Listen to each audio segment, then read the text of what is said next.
Morgan Gibbs-White. SZY says, many candidates are going to be looked at, but I can confirm right now, Morgan Gibbs-White, the interest is genuine there. Viewed even higher now internally after a great season. And then he just reaffirms that the interest in Morgan Gibbs-White is genuine. No, that's it. He didn't reaffirm anything. That's all he said. But I'm sure it is. Apparently genuine interest in Morgan Gibbs-White once again, people. I mean, is that a secret? We pretty much signed him last summer for some last-minute intervention. So I don't think anything that's happened over the last year is going to make us want him less. So obviously, I think it's genuine. I think genuinely he would probably want to come. Like I wouldn't be surprised if if his interest in us hasn't wavered, but there's a big Marinakis-sized obstacle in the way. And it's a very big obstacle. It's a massive obstacle. So whether we can get around that or over it or under it or anything, I think is a tall order. Well, you're about to start singing "We're Going on a Bear Hunt." I've been listening to that too much. But I would love Morgan Gibbs-White, man. Top quality. And I think this season, the second half of the season, has just made me want him even more. Like, he was that whole Forest team in the second half of the season. Like, it's all well and good, doing it in a team that's ticking, that's looking like they could get top 4 last season. But he literally dragged them through the mud this season, didn't he? Single-handedly. So this is a top player we're talking about. He was brilliant in the second half of the season, no doubt about it. Got his way to 15 goals. I wonder. Obviously, we wanted him. The thing is, I think Gallagher was an alternative to Gibbs-White. Obviously, I think Gibbs-White is much better than Gallagher. So, again, similar to the squad planning, I don't know how much sense it makes having Gallagher and Gibbs-White in the squad together. Similar to Bentancur Paulinho. Like, look, if you're telling me, would I rather just sell Gallagher and get Gibbs-White? 1,000,000%, I'll do that tomorrow. But I don't know. Again, will we? I'm all for signing Gibbs-White. Maybe it just means signing Gibbs-White and Gallagher plays a bit part role until he's sold. I don't really care if that happens. But do I see us going for Gibbs-White while we have Gallagher if we're committed to Gallagher being in the squad? I don't know. I hope we do. And I hope that we can go get a deal. Marinakis gave Gibbs-White a gentleman's agreement last summer. You think that guy honours any sort of agreement? He didn't even honour his contract, let alone some general. He usually had a written thing in his contract. He didn't honour it, so he's not going to honour some gentleman's agreement. That's child's play. And not to Tottenham, that's for sure. No, definitely not to Tottenham. What is his issue with Tottenham, man? Seriously, what is his issue? We think we're bigger than they are. He thinks. He wants to put us in our place. He's like, these guys in their big six, well, we're going to be better than them. We're going to finish higher than them. All these things, and he doesn't want to. He thinks, look, if it's Chelsea or City or United, okay, they have a big name. But what if Tottenham won? It was Tottenham. That's what he's thinking. Why can't we offer Forest Conor Gallagher, man? I would do that tomorrow. He'd be great for Forest. I mean, tonight. I'll do it tonight, not tomorrow. I'll do it yesterday. Well, I'll do it yesterday, but I don't know. I just think Gallagher's going to be here. And I don't think Marinakis is going to allow Gibbs-White to come to Tottenham as much as I would love it. Yeah. All right. Next up, we are going to be talking about the big story of the night, which is about Savinho. It's no secret of Spurs' interest in Savinho, and there are reports coming out from Brazil from very reliable source GE Globo say that Tottenham have now opened official talks with Manchester City for Savinho. SZY saying Savinho deal is starting to advance as talks began days ago. Spurs hoping to do a deal for around £50 million. All parties believe a deal can be struck. Tottenham have also been in contact. I'll get into that bit after, but it looks like this Savinho deal is rocking and rolling.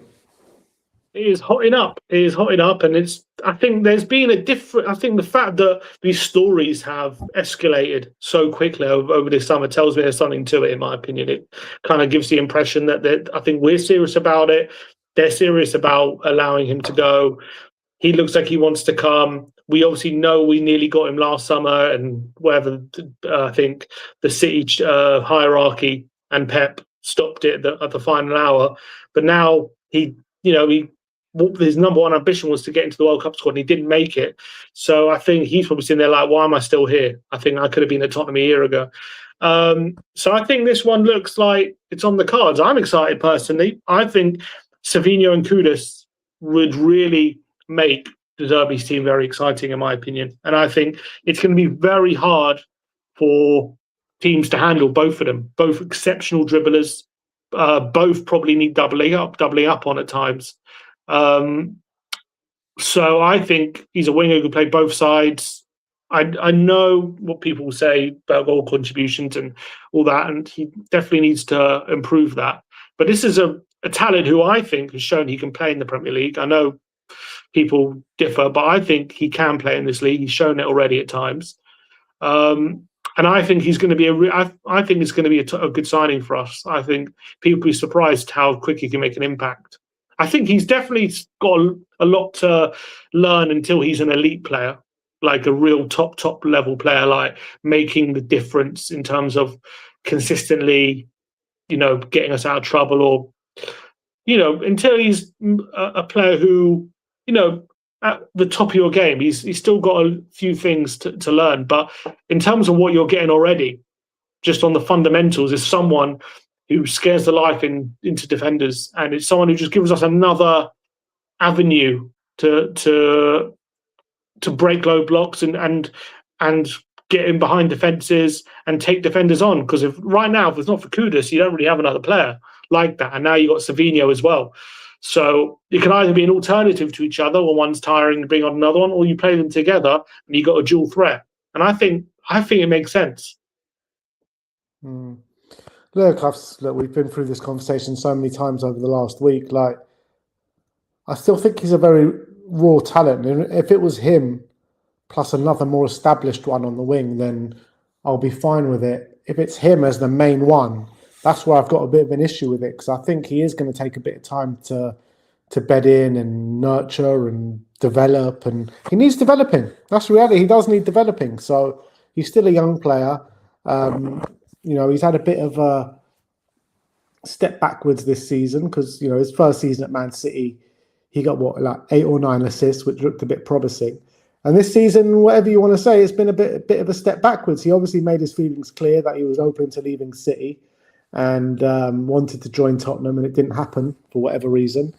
And it just hasn't gone his way with injuries, and even when he's got his minutes, he hasn't been that great. So I think De Zerbi's got to develop him, and he's got to develop him quick if he's going to be our number one winger target. That's the reality. I'm not doubting his quality. I think he's got quality, and I think he's got potential. But I think that's all it is at this moment in time. It needs to be nurtured, it needs to be brought out. I did think later on in the season, obviously he had an injury-riddled season, obviously been out of the team, due to just superior players in front of him. But I did think there were times later in the season where he was brought in out of the cold and did quite well, actually. Once he got over those injury problems and stuff, and I thought he was doing quite well near the end of the season. So maybe there was some, you're looking at that and think, okay, maybe he's getting some momentum behind him going into next season potentially. That's what hopefully.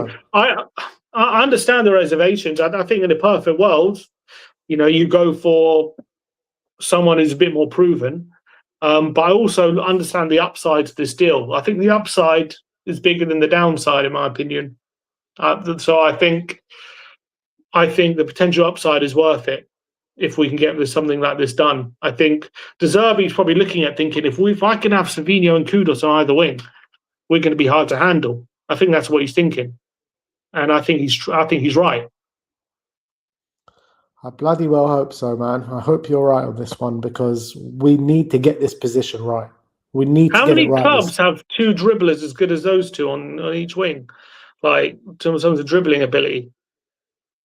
Yeah, but they need end product at the end of it as well. They can't just dribble for dribbling's sake. They need end product. And that goes for Kudus as well, because Kudus needs to up his numbers as well. It's not just on Savinho, both of them. So, it's all well and good being a great dribbler, but you need to have substance to it. And I think they can. I mean, as I've said before, I think you put them in a much more, De Zerbi has done this before with other players. This is nothing new for De Zerbi, and we have to, Frank ball was just horrific. No one was ever doing. We went games without shots on targets. I understand people look at all our players and they just can't do anything ever. But I think they're better than that. I really think, and De Zerbi will show it with the way he sets us up, I think. All right. Let's move on. But it does look, whatever you want to say, it does look promising on the Savinho thing, and it does. They're moving quickly, aren't they?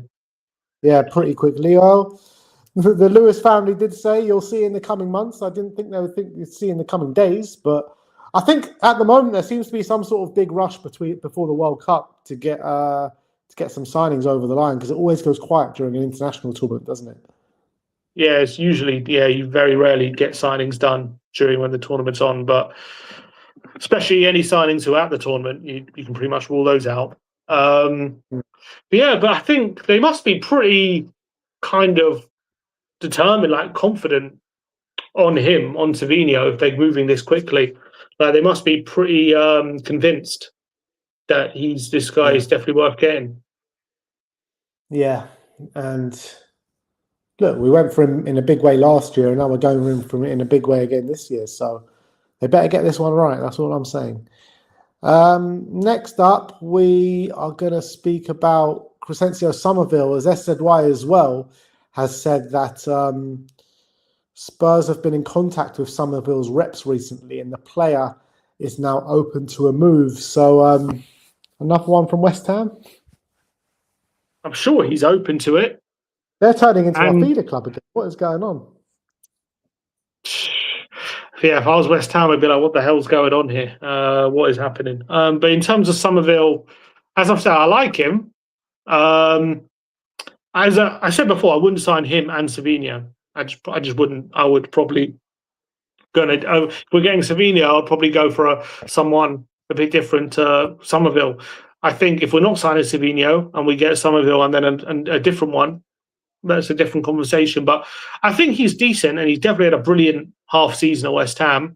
I think he's shown in those 5 months that he can be a real player in the Premier League. I really think that. I think he's, whoever he goes to, I think he can have a good time at.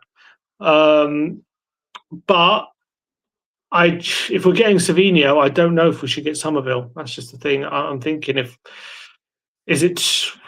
I would rather. I mean, it's not the end of the world. I don't think it's like terrible if we get Savinho and Summerville. I'm just thinking, if we're going for someone, if we've got real ambition, you just push the boat out a bit more for the other winger target. Yeah, I agree. But how much are we actually going to spend? We're talking about spending 50 million on Savinho. How much is Summerville going to cost? 40 million? Something like that? That's already 90 million on two new wingers. They're talking about bringing in a striker as well, bringing in a midfielder as well. It's like, how much are we realistically going to spend this summer? And I think they say they hope to raise between 120 to 150 million on sales, don't they? So if we can get a lot of that out the door, then I think there is money there to have a big window. Should be. I've really enjoyed watching Summerville play, as much as I've always been hoping for him to lose. I think he's always been the danger man for West Ham. He's been far, far better than Jarrod Bowen in his second half of the season, particularly. And I feel like Morgan Gibbs-White in a bigger way, but Morgan Gibbs-White and Summerville have a similar trajectory this season. Both kind of poor in the first half of the season, and second half of the season they've just come alive. And I think, correct me if I'm wrong, but it was Dr. Tottenham who gave Summerville the confidence to really kickstart his season, is it? His first goal was against us, wasn't it? It was, and then he went on a brilliant run after scoring against us. I think he hadn't scored in a year, then he scored against us. But even when he doesn't score, he looks like he's going to make something happen. Mm-hmm. He gets the ball, he can beat a man, he looks really tricky. But again, last year he was poor. In the last 2 years, he's had half a season. That's it. That's what we're talking about. So that is worrying. are you thinking, is this a purple patch in the Premier League or not? Is he an actual good player, a consistent player, or is this just a purple patch? At the moment, you can just say it's a purple patch. I mean, the really good form he showed at Leeds, I'm talking about really good form, was in the Championship. It wasn't in the Premier League. He showed like a few moments in the Premier League, and I was impressed with him. But in terms of real substance to his form, it's been half a year in the Premier League out of 2 and a year in the Championship. That's what we're looking at. I think he's a player who could probably get you between 5 and 10 goals, probably get you between 10 and 15 goal contributions. I don't think he's going to set the world alight, but I think he's a good player. That's kind of how I see him. He's been starting at West Ham. Because I don't think he starts for us. I don't think he should start for us, is what I'm saying. We need better. Yeah, probably. Yeah, I would say so. So this is. I think he's exactly probably a better player than Savinho right now, to be honest. But I think Savinho's probably just got a much higher ceiling. I think Savinho could be a better player than him very quickly. I agree, but this is what I was saying to you the other day. It's just like going into a season with our wingers of Tell, Kudus, Savinho, and Summerville. I just don't think that's good enough. I don't think it's strong enough. I mean, I think they're all good players. It just depends what De Zerbi can get out of them. I think from what they've shown under the last manager, I think I understand that, but I think there's plenty of players who you might have said that about, and then they go on to surprise you. I think it happens a lot of the time, especially with different manager, different way of playing. So I think we've just been understand, and I think I understand the reservations between this business. It doesn't on the face of it seem like the most ambitious, because that's the truth. It's not, but it depends on how good the recruitment is, I guess, and we know it's not good, so that does worry me. But I don't think on the face of it, like, we're doomed if we have those wingers. Like, I don't think it's like we're guaranteed to fail. Like, I still think they could potentially step up. Like, I think they're good enough, so we can get out of them. Failing. Depends what you call failing. Like, I don't think we're going to be in another relegation battle with them. I think they're better than that. But I don't know. They just seem pretty mid. You know what I mean? Like, there's nothing real stand out. Like, if you're saying who's going to be the one, who's going to be the 2 starting winners, you'd probably say right now Summerville and Kudus. Well, Summerville and Kudus were part of the problem at West Ham that put them in the shit. So, and now we're just transferring that over to Tottenham. So I don't know. It just seems very mid from Tottenham. Hard to argue against it, to be honest. It is probably it's not the big signing that gets us off our seat and goes, wow, this is, we're serious this season. Like, when you look at that, I think but it's going to be a difficult summer for us to really attract those kind of players that would do that. Like, would Ndai do that? More than Summerville, I would say. Yeah. There's one player, but it's difficult. It's difficult. And we're going to finish off talking about Moise Kean of Fiorentina. Spurs looking to do a deal with their old mate Fabio Paratici, as SZY says that he understands Moise Kean is one of the names on Roberto De Zerbi's list of the striker targets ahead of the summer window. Fiorentina forward is a name being discussed internally at Tottenham as they continue to assess their options in attack. So Moise Kean, a couple of years ago, had like a sensational season in Serie A, didn't he? Last season, not so much. The year before he got 19 goals, and then last season he only got 8 goals.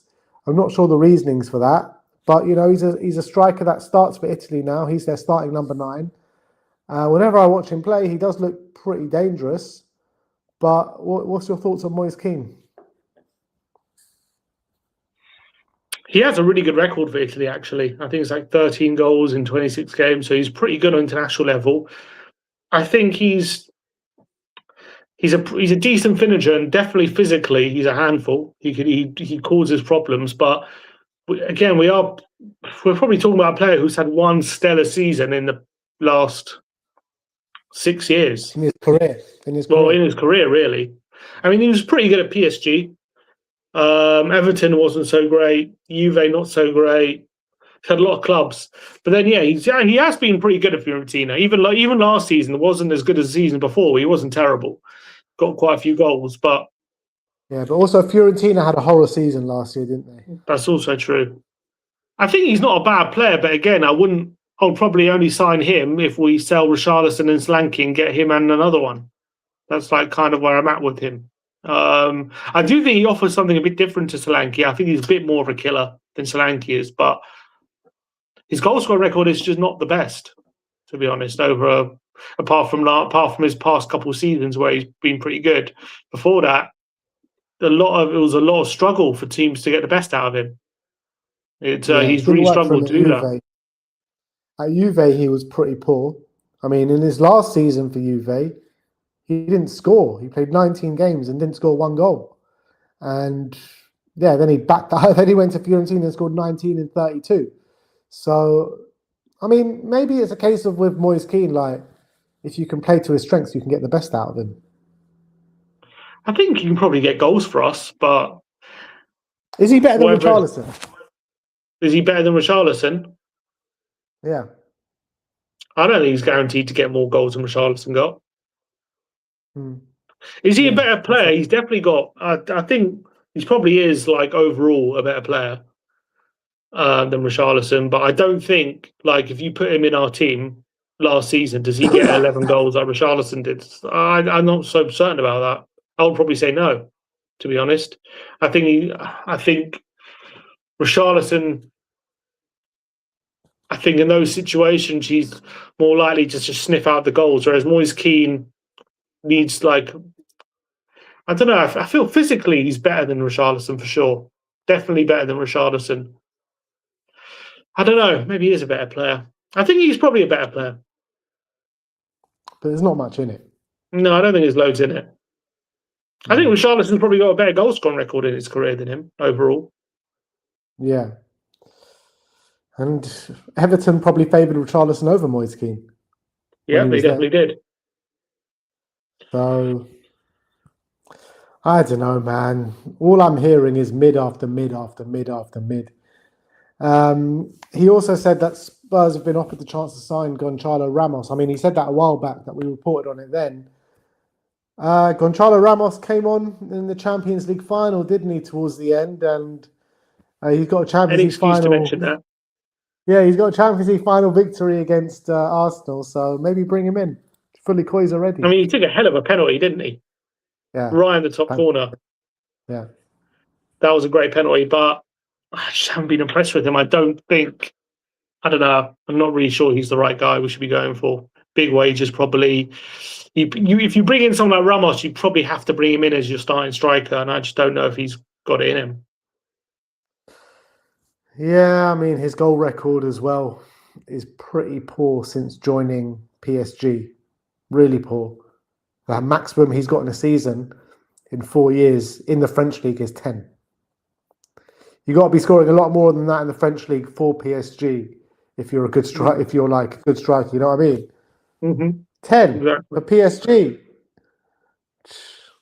Anyway, that is it. That is all we have for you today. A nice meaty update for you to get your teeth bitten into. So let us know your thoughts on all those stories in the comment section below. There was just one comment I starred that I just wanted to bring up because I thought it was quite funny. So Wibbers says, if we sign Morgan Gibbs-White, Ben should write the lyrics to his chant based on the tune of "We're Going on a Bear Hunt." I'm in. I'm going to do that. I'm going to do exactly that. I'll get my son to write the lyrics for me. Apparently, Paul O'Keefe is confirming Savinho stuff, saying talks are ongoing. Yeah, things are definitely happening, people. Spurs are working in the background.